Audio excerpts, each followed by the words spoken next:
Você que é estudante da área de saúde ou profissional de saúde já, a aula de hoje é sobre fármacos antidepressivos. Esses fármacos eles têm assumido nos últimos anos uma importância fundamental no cotidiano de todos os profissionais da saúde.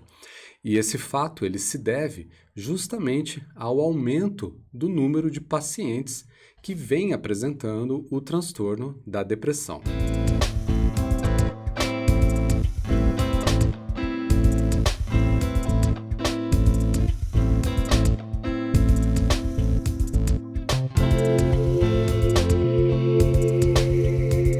Juntamente com o número de pacientes que aumentaram e que vem aumentando no dia a dia de consultórios ou de ambulatórios, o número de moléculas e o número de manejos clínicos para o tratamento desses pacientes também vem crescendo.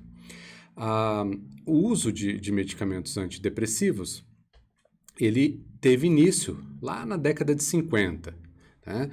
Então a gente vai contar um pouco da história de como surgiram os primeiros fármacos antidepressivos, desde os inibidores da monoaminoxidase até aqueles fármacos mais recentes.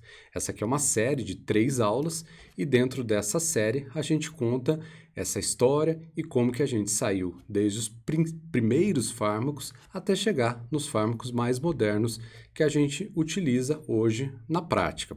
Mas antes disso, a gente precisa entender como que se estrutura a teoria a respeito da depressão. Como é que se desenvolve a depressão?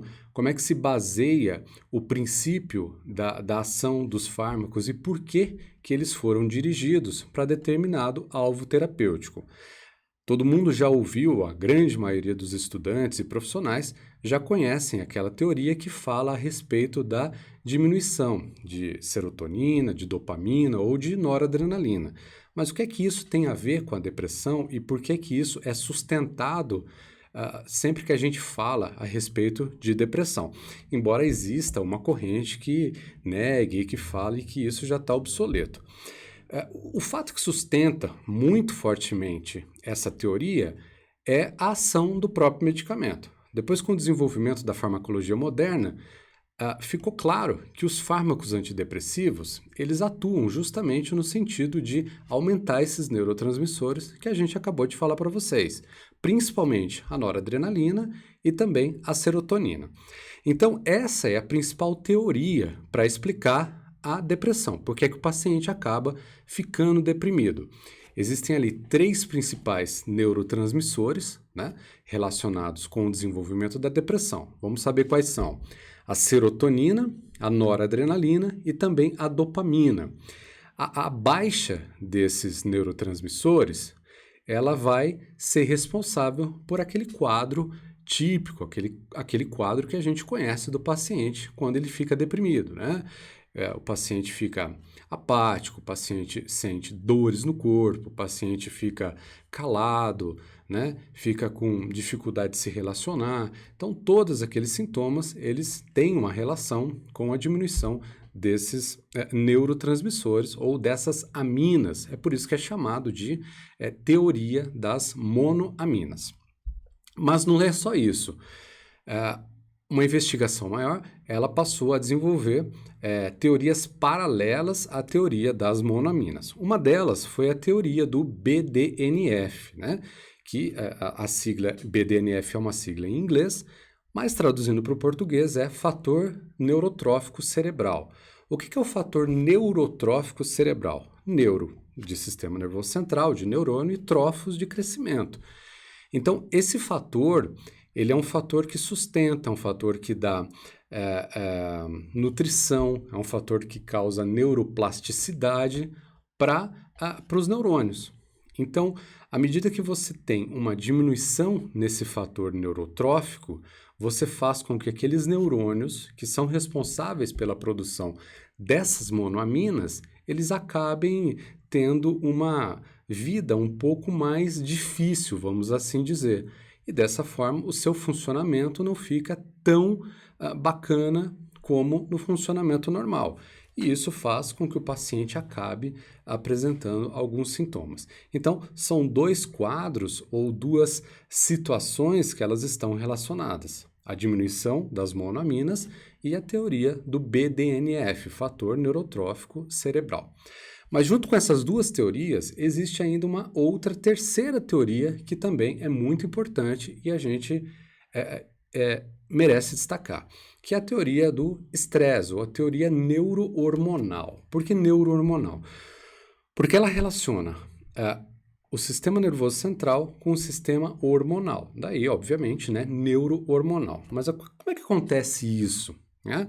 Então, a gente tem uma integração entre o hipotálamo, a parte do sistema nervoso central responsável pela produção de um hormônio chamado CRH, e esse hormônio ele vai fazer com que haja a liberação de um segundo hormônio em cascata, que é o ACTH, que consequentemente vai aumentar a produção de cortisol.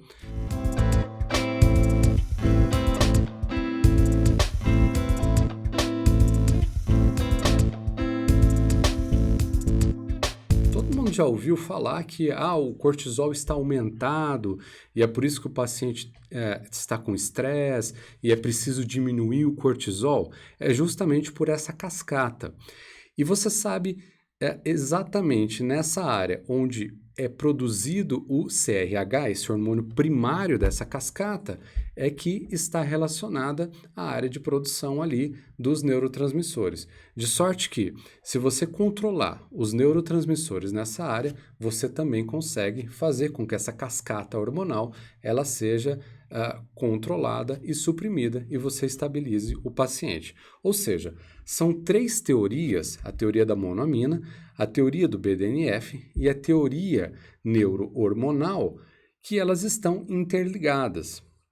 Ou seja, todas elas passam por diminuição de neurotransmissores, por sustentação, nutrição, manutenção de neuroplasticidade desses neurônios que vão produzir esses neurotransmissores e também por aumento de hormônios, especialmente o cortisol, que vai atuar fazendo com que essas áreas cerebrais elas funcionem de uma maneira mais estressada, de uma maneira mais no seu limiar de potência, e aí levando o paciente a todo aquele quadro que a gente conhece, que é ansiedade, né?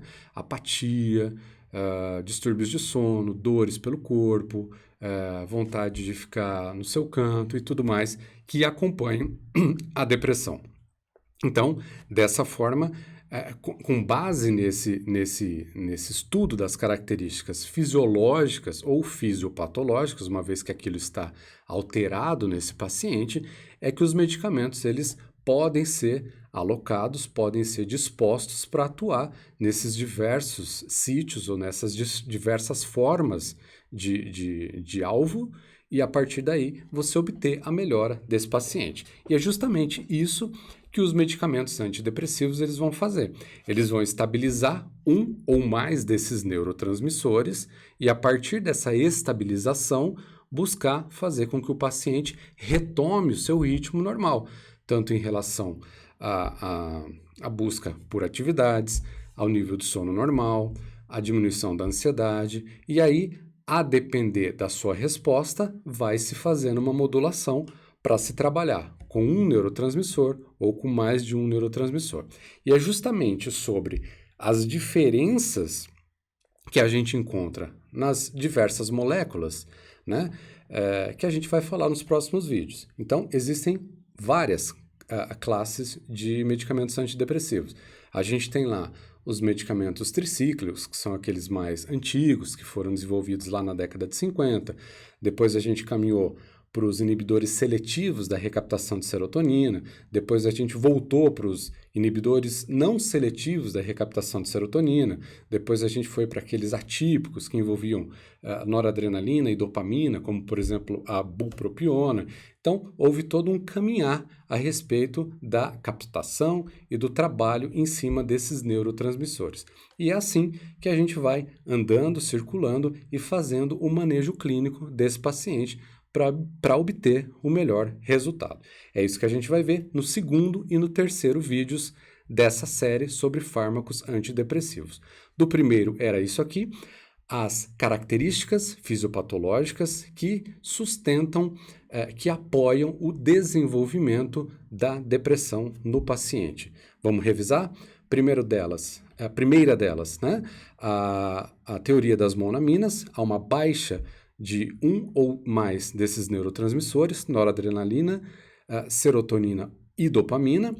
Há a teoria do BDNF, que é aquela substância neurotrófica que sustenta e que promove a neuroplasticidade nesses neurônios que fazem a produção, a liberação dessas monoaminas. E, por fim, a teoria do estresse, que é uma cascata hormonal que começa no CRH, ACTH e, por fim, cortisol, aumentando e causando um transtorno também relacionado nessas áreas produtoras de monoaminas. Eu espero você no próximo vídeo para a gente começar a falar sobre os fármacos que vão normalizar esse sistema e aí o paciente caminhar de uma forma bacana para estabilizar o seu quadro e levar a sua vida numa boa.